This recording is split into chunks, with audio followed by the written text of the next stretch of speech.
and welcome to Hill Spring Marriage Matters. This is a weekly video blog to help you have an awesome marriage. We love your comments and it helps us to decide what we're going to talk about, so keep them coming. Over the past couple of weeks, we've been talking about communication.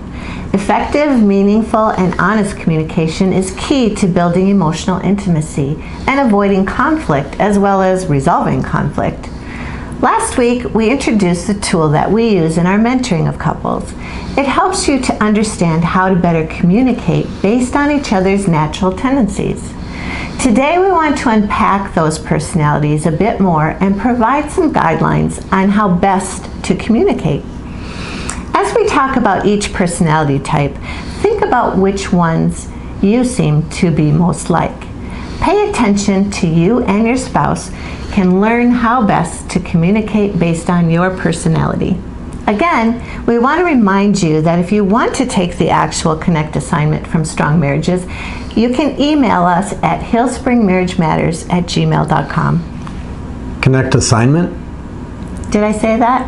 Yeah, Well, it's an assignment to do the assessment. It's an assignment to do the assessment. Got it. Okay, so let's get started. There's 4 personality types that are defined by using animals. There's lion, otter, golden retriever, and beaver.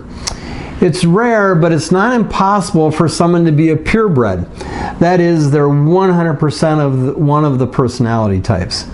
For example, I'm high lion and moderate otter, while Lori is high golden retriever and moderate beaver. So we're going to break them down in a little bit more detail. We're going to start with golden retrievers. So golden retrievers are really good at making friends. They're very loyal, and they're kind of relational experts. Golden retriever personalities don't like big changes. They tend to look for security. Golden retrievers can be very sensitive and caring. And this personality type forms deep relationships, but usually only has a few close friends.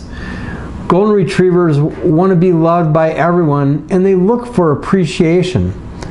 They work best in a limited situation with clear boundaries and with a steady work pattern that has predictability. One of the biggest challenges for a golden retriever is learning how to say no. They need practice in confronting others and learning to see confrontation as a positive interaction, one that will bring the most good in the long run. Golden Retriever's strengths are sensitive feelings. They're loyal, they're calm, they're even-keeled, they're non-demanding, and patient. They're peacemakers.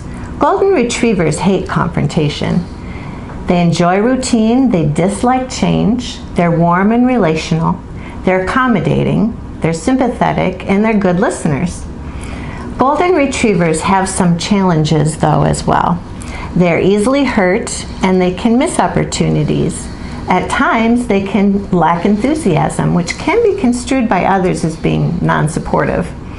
They can at times be a pushover or a doormat, and they can be easily taken advantage of. They will miss honesty and emotional intimacy in a relationship, and that will cause them to withdraw. They can get into a rut and tend not to be spontaneous and only have a few deep friendships, although they are friendly to everyone. Finally, they can hold on to each other's hurt or pain to their own detriment. Yeah, and so when you're communicating with a golden retriever, you need to be tender and supportive in your words. In conflict, you need to frequently reassure them of your unconditional love. In conflict, golden retrievers may acquiesce to end the conflict, but they are really not supportive of the solution. So it's helpful to encourage their feedback, input, and insight. Remember that golden retrievers will need time to process an idea, as they want to make sure they think it through, especially as it pertains to relationship implications. Lori is a high golden retriever, and I've learned how not only to communicate better with her, but also treasuring her point of view, as I can be blind to things that she is sensitive to. Next, we have the lion. Lions are the opposite of golden retrievers. This personality likes to lead. The lion is good at making decisions and is very goal-oriented. Most lions are not detail-oriented. They enjoy challenges, difficult assignments, and an opportunity for advancement. Because lions are thinking of the goal, they can step on people to reach it. Lions can be very aggressive and competitive. Lions must learn not to be too bossy or to take charge in others' affairs. Their greatest relational need is to add softness to their natural style to keep from being too hard on people in the process. They need to be intentionally relational, understanding that it cannot be forced.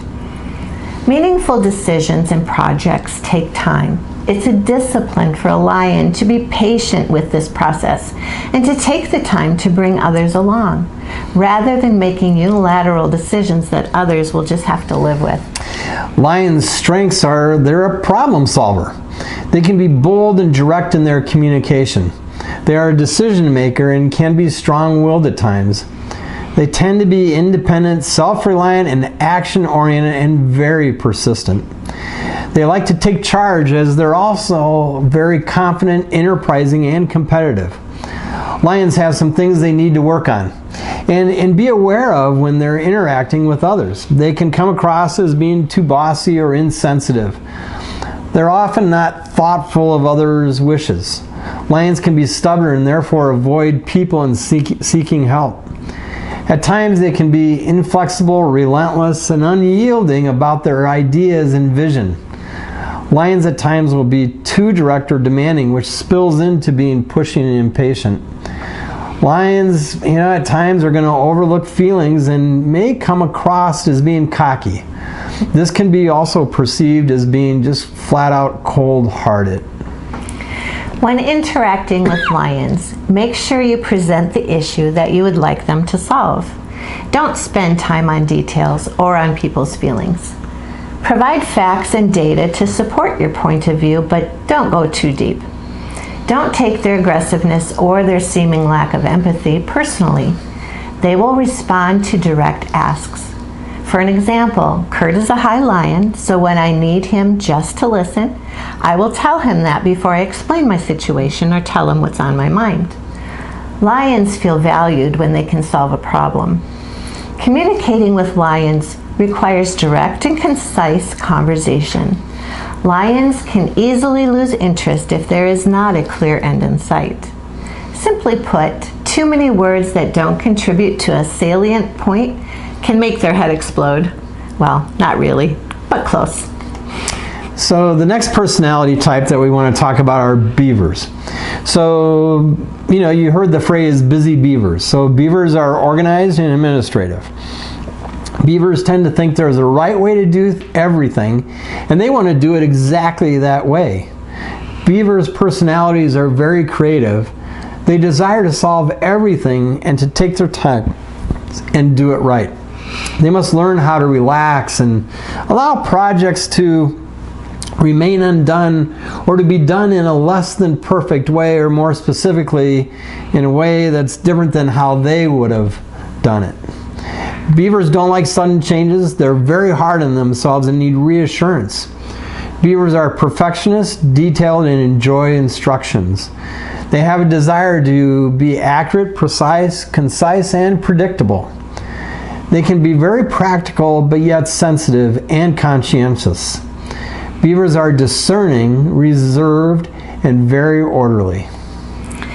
Beavers have difficulties, including being too controlling and sometimes slow in accomplishing tasks. They can be too critical, too strict, too inflexible, and too stubborn. Beavers tend to resist spontaneity and can seem boring because they're not adventurous. Beavers can lose the big picture because they're so focused on the details. When communicating with a beaver, make sure you include details and be precise. Try to provide things in a logical order with limited tangents.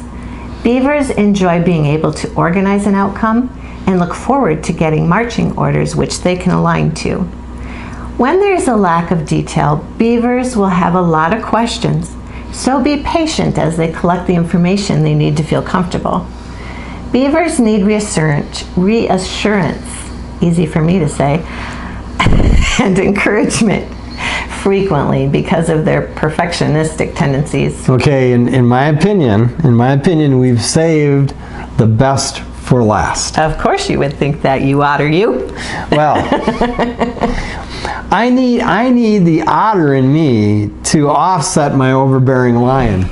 Otters are very social creatures. Otter personalities love being around people. They enjoy being popular and influencing and motivating others. Otters can sometimes be hurt when people don't like them and can sometimes hurt others with their carefree words. They usually have a lot of friends, but not always deep relationships. Otters love to goof off. They're notorious for being messy. Otters like to hurry and finish jobs, and because of that, jobs are sometimes left, well, undone or not well done. Follow through is not in their vocabulary, and it's often one of the otter's main challenges. Otters tend to make all sorts of promises and think all things are possible, but need accountability for the actual completion of the project. They tend to be careful to consider consequences and take time to think and pray before committing to new opportunities. The otter personality is like Tigger in Winnie the Pooh. It's all about fun, fun, and more fun. I can't believe how accurate that really is. I resemble that remark. So otters are enthusiastic, and in their enthusiasm, they can take risks. Otters can be visionary and inspirational. They're fun-loving and they bring laughter to everything they do. They can be highly motivational, and as such, they can be a promoter and an initiator. They like variety and they enjoy being creative and are always coming up with new ideas. Otters can at times be overbearing, foolish, maybe daydream, and be impatient.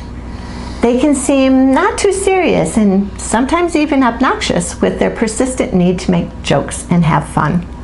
Otters can lack follow-through and avoid details that are very important. They are spontaneous and they can be unfocused as they think about a variety of ideas and schemes. Yep, that pretty much sums it up. So to communicate effectively with otters, you need to keep the conversation light and keep the topic focused. It's important that otters need to be able to talk to think. That is, when an otter verbalizes something, it's actually a thought in process. It may not be well thought out and need a lot of refining. So be really careful not to criticize or judge it right away, as the idea or thought is just forming. Otters need to know that you're with them even through this chaos. That reassurance will kind of settle an otter down. Be enthusiastic, stimulating, and enjoyable, and agree on specifics of any arrangement. But don't hurry the discussion. Give the otter a chance to verbalize. Hopefully, as we've gone through each of the profiles, you've been able to identify who you are and perhaps maybe even who your spouse is. Remember, people are rarely a purebred. Understanding this has helped Kurt and I tremendously. We are able to adjust our communication to match each other's personality. If you would like to do the detailed assessment, please let us know by emailing us at hillspringmarriagematters@gmail.com. Yeah, and the honest talk that is linked in the description below is really a copy of the description of the personalities that we went through today. So you have that as more of a reminder if you want to be able to refer back to it. Perfect. Next week, we will continue to provide some insights on communication. So thanks for watching. Be blessed and know that we are praying for you and your marriage.